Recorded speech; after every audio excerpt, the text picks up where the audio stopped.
ಎಲ್ಲ ಆಗು ಹೋಗುಗಳಿಗೆ ಬೆಂತಟ್ಟುವಂಥ ಕೆಲಸ ಘನ ಸರ್ಕಾರ ನಿರಂತರವಾಗಿ ಮಾಡ್ತಾ ಬಂದಿದೆ.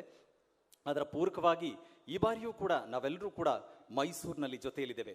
ಕರ್ನಾಟಕ ಸರ್ಕಾರ ವಾರ್ತಾ ಮತ್ತು ಸಾರ್ವಜನಿಕ ಸಂಪರ್ಕ ಇಲಾಖೆಯ ಮೂಲಕ ಇಂಥದ್ದೊಂದು ಅದ್ಧೂರಿಯ ಸಮಾರಂಭವನ್ನ ಮಾಡುವ ಈ ಎಲ್ಲ ಸುಸಂದರ್ಭಕ್ಕೆ ನಾವೆಲ್ಲರೂ ಕೂಡ ಜೊತೆಯಲ್ಲಿದ್ದೇವೆ. ವಿಶೇಷ ಅಂತ ಹೇಳಿದ್ರೆ ಈಗಾಗಲೇ ಮಾನ್ಯ ಮುಖ್ಯಮಂತ್ರಿಗಳಾದಂಥ ಸನ್ಮಾನ್ಯ ಶ್ರೀಯುತ ಸಿದ್ದರಾಮಯ್ಯನವರು ಜೊತೆಯಲ್ಲಿದ್ದಾರೆ. ಪ್ರೀತಿಯಿಂದ ಚಪ್ಪಾಳೆಗಳನ್ನು ನೀಡೋಣ, ಅಭಿವಂದಿಸೋಣ. ಇಂಥದ್ದೊಂದು ಅಭೂತಪೂರ್ವ ಕೆಲಸಕ್ಕೆ ಸದಾ ನಿರಂತರವಾಗಿ ಶಕ್ತಿ ತುಂಬುವಂಥ ಕೆಲಸಗಳನ್ನು ಮಾಡ್ತಾನೆ ಬಂದಿದ್ದಾರೆ. ಅದಲ್ಲದೆ ಮೈಸೂರಿನ ಜಿಲ್ಲಾ ಉಸ್ತುವಾರಿ ಸಚಿವರು ಕೂಡ ಹೌದು, ಜೊತೆಗೆ ಮಾನ್ಯ ಲೋಕೋಪಯೋಗಿ ಸಚಿವರು ಕೂಡ ಹೌದು, ಡಾಕ್ಟರ್ ಎಚ್ ಸಿ ಮಹದೇವಪ್ಪ ಅವರು ಕೂಡ ಜೊತೆಯಲ್ಲಿದ್ದಾರೆ. ನಾನು ಪ್ರೀತಿಯಿಂದ ಅವರಿಗೂ ಕೂಡ ವಂದಿಸ್ತಾ ಈ ಸಂದರ್ಭದಲ್ಲಿ ಸ್ವಾಗತವನ್ನು ಬಯಸ್ತಾ ಇದ್ದೀನಿ. ಒಟ್ಟಾರೆ ಕನ್ನಡ ಚಿತ್ರರಂಗ ಅಂತ ಹೇಳಿದಾಗ ಹಲವು ವಿಚಾರಗಳು ನಮ್ಮೆಲ್ಲರಿಗೂ ಕೂಡ ನಮ್ಮ ಕಣ್ಣು ಮುಂದೆ ಬಂದು ಹೋಗ್ತವೆ.